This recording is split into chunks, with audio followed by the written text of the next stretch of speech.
ಇದು ತ್ರೇತಾಯುಗದ ಕಾಲದಲ್ಲೂ ಕೂಡ ಆಂಜನೇಯನ ಇಂದ ಬಂದಿರತಕ್ಕಂಥ ಇದು ವ್ಯಾಯಾಮ ಕುಸ್ತಿ ಇದೆಲ್ಲ ಇದು ಬಹಳ ಶ್ರದ್ಧಾ ಭಕ್ತಿಯಿಂದ ಮಾಡುವಂಥ ಕೆಲಸ. ಈ ಕುಸ್ತಿಗಳಲ್ಲಿ ಇಂಪ್ರೂವ್ ಆಗಬೇಕು ಅಂದರೆ ಒಂದನೇದು ಭಕ್ತಿ ಬೇಕು, ಎರಡನೇದು ಶಕ್ತಿ ಬೇಕು, ಮೂರನೇದು ಯುಕ್ತಿ ಬೇಕು. ಈ ಭಕ್ತಿ ಶಕ್ತಿ ಯುಕ್ತಿ ಯಾರು ಅವರು ಮಾತ್ರ ಈ ಕುಸ್ತಿ ಕುಸ್ತಿ ವಿದ್ಯೆಯನ್ನು ನಾವು ಮೈಗೂಡಿಸ್ತೀವಿ. ಸರ್ಕಾರ ಘೋಷಣೆ ಮಾಡ್ತದೆ, ನಾಡಿಗೊಂದು ಕಾಡಿರ್ಬೇಕು, ಹಳ್ಳಿಗೊಂದು ಕಾಡಿರ್ಬೇಕು, ಮನೆಗೊಂದು ಹೆಣ್ಣಿರ್ಬೇಕು. ಇದರ ಪ್ರಕಾರ ನನ್ನ ಅನಿಸಿಕೆ ಮನೆಗೊಬ್ಬ ಪೈಲ್ವಾನರು ಇರಬೇಕು ಅಂತ. ಕಾರಣ ಏನಂದ್ರೆ ನಾವು ಬಲಾಢ್ಯವಾಗಿ ಇಲ್ಲದೆ ಇದ್ರೆ ನಾವು ನಮಗೆ ಎಷ್ಟು ಆಸ್ತಿ ಪಾಸ್ತಿ, ಎಷ್ಟು ಅಧಿಕಾರ, ಎಷ್ಟು ಸಂಪತ್ತಿದ್ರು ಕೂಡ ಇದು ಕೆಲಸಕ್ಕೆ ಬರೋಲ್ಲ. ಇದನ್ನ ಈಗಿನ ಮಾನವ ಅರ್ಥ ಮಾಡ್ಕೊಳ್ಳಲ್ಲ. ಮೂಲಭೂತವಾಗಿ ಬೇಕಾದ ಮನುಷ್ಯನಿಗೆ ಒಳ್ಳೆ ಆರೋಗ್ಯ, ಒಳ್ಳೆ ಗುಣನಡತೆ, ಇಂಗ್ಲಿಷ್ನಲ್ಲಿ ಇದಕ್ಕೆ character and health and character are priceless wealth ಅಂತಾರೆ. ಇದಕ್ಕೆ ಬೆಲೆ ಕಟ್ಟಲಾಗದಂಥ ಸಂಪತ್ತು ಯಾವುದು? ಈ ಆರೋಗ್ಯ ಮತ್ತೆ ಸದ್ಗುಣ.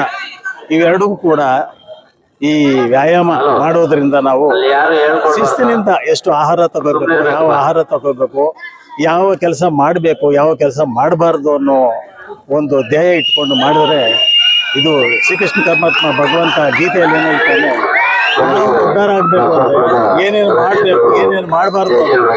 ಈ ಕುಸ್ತಿ ಪಂದ್ಯಾವಳಿಯಲ್ಲಿ ಕುಸ್ತಿ ಅಭ್ಯಾಸ ಮಾಡೋರು ಅಷ್ಟೇ, ಏನೊಂದು ಜೀವನದಲ್ಲಿ ಒಳ್ಳೆ ತತ್ವ ಸಿದ್ಧಾಂತಗಳನ್ನ ಅಳವಡಿಸ್ಕೋಬೇಕು ಅನ್ನೋದನ್ನ ಒಂದು ಮನವರಿಕೆ ಮಾಡಿಕೊಂಡ್ರೆ ನಿಜವಾಗ್ಲೂ ಕೂಡ ಇದು ಒಳ್ಳೆ ಕಲೆ. ನಮ್ಮ ಆರೋಗ್ಯ, ನಮ್ಮ ಗುಣ ನಡತೆ ಚೆನ್ನಾಗಿ ಇಟ್ಕೊಳ್ಳೋದಕ್ಕೆ ಇದಕ್ಕೆ ಒಬ್ಬರೇ ನಮಗದು ಬೇಕಾಗಿಲ್ಲ. ನಾವು ಕುಸ್ತಿ ಬೇಕಾಗಿಲ್ಲ. ಆರೋಗ್ಯ ಪ್ರತಿಯೊಬ್ಬರಿಗೂ ಕೂಡ ಇಂಪಾರ್ಟೆಂಟು, ಪ್ರತಿಯೊಬ್ಬ ಮಾನವನಿಗೂ ಕೂಡ ಇಂಪಾರ್ಟೆಂಟು. ಈಗ ನಾವು ಆರೋಗ್ಯ ಸರಿ ಇಲ್ಲ ಅಂದ್ರೆ ನಮ್ಮಲ್ಲಿರ್ತಕ್ಕಂಥ ಆಸ್ತಿ, ನಮ್ಮಲ್ಲಿರ್ತಕ್ಕಂಥ ದುಡ್ಡು, ನಮ್ಮಲ್ಲಿರ್ತಕ್ಕಂಥ ಅಧಿಕಾರ ನಾವು ಅನುಭವಿಸೋಕ್ಕಾಗಲ್ಲ. ಯಾರೂ ಅನುಭವಿಸ್ತಾರೆ. ಸೋಮಕ್ಕೋಗ್ಬಿಟ್ಟೆ ಸೋಕೋಗ್ಬಿಟ್ಟೆ ಅಂತಾರಲ್ಲ, ಆ ರೀತಿ ಆಗ್ತದೆ. ಆ ರೀತಿ ಆಗಬಾರ್ದು. ನಮ್ಮ ಆರೋಗ್ಯ ನಾವು ಚೆನ್ನಾಗಿ ಇಟ್ಕೋಬೇಕು, ನಮ್ಮ ಗುಣನಡತೆ ನಾವು ಚೆನ್ನಾಗಿ ಇಟ್ಕೋಬೇಕು.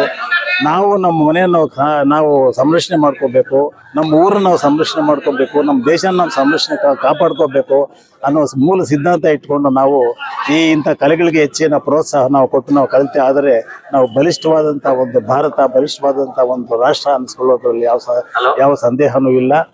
ಪ್ರತಿಯೊಬ್ಬ ಮಾನವನೂ ಕೂಡ ಬೇಕಾಗ್ತದೆ, ಪ್ರತಿಯೊಬ್ಬ ಮನುಷ್ಯನೂ ಕೂಡ ಬೇಕಾಗ್ತದೆ.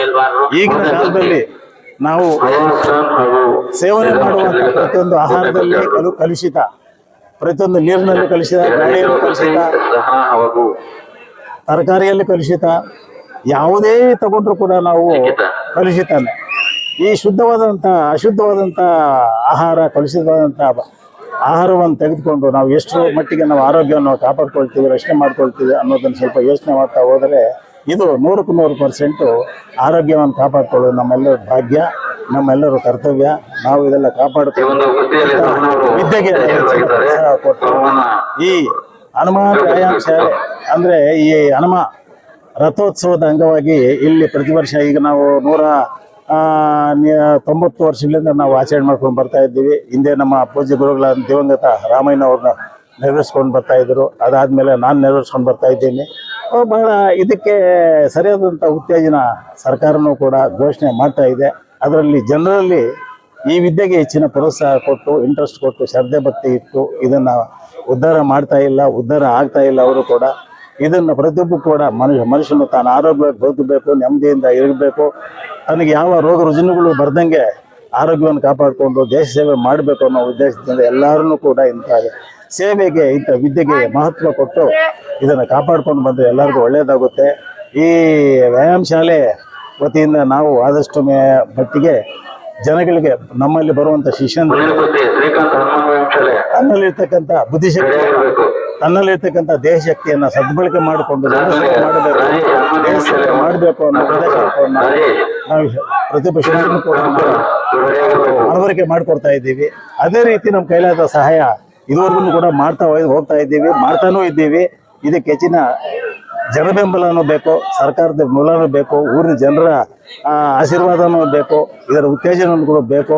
ಎಲ್ಲರೂ ಕೂಡ ಇದನ್ನು ಸಹಕರಿಸಿ ಈ ಕಲೆಯನ್ನು ಬಹಳ ಇನ್ನು ವಿಜೃಂಭಣೆಯಿಂದ ನಡೆಯೋಕ್ಕೆ ಒಂದು ಅವಕಾಶ ಆಂಜನೇಯ ಸ್ವಾಮಿ ಇವರಿಗೆಲ್ಲ ಆಶೀರ್ವಾದ ಎಲ್ಲರೂ ಕಾಪಾಡಲಿ. ನಾನು ಮಾತು ಮುಗಿಸ್ತೇನೆ. ನಮಸ್ಕಾರ.